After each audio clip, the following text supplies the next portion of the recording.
వేరే వాళ్ళ భార్యను కోరుకోవడం దేంతో సమానమో తెలుసా? ఒక అందమైన స్త్రీ తన భర్తకు అన్నం వడ్డిస్తూ ఉండగా అటుగా వెళ్తున్నటువంటి రాజుగారు దాహం వేస్తుంది, ఒక గ్లాస్ వాటర్ ఇవ్వమంటాడు. అప్పుడు ఆ స్త్రీ వస్తున్నా ఆగండి అనుకుంటూ వాటర్ గ్లాస్ తీసుకుని వస్తుంది.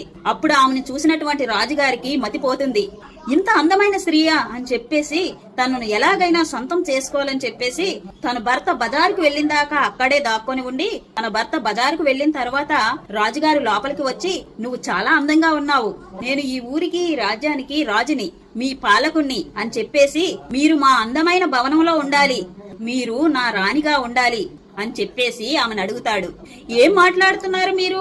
నాకు పెళ్ళైపోయింది, నాకు భర్త ఉన్నాడు అని చెప్పేసి ఆమె అంటే, నాకు అన్నీ తెలుసు అని ఆ రాజుగారు అన్నారు.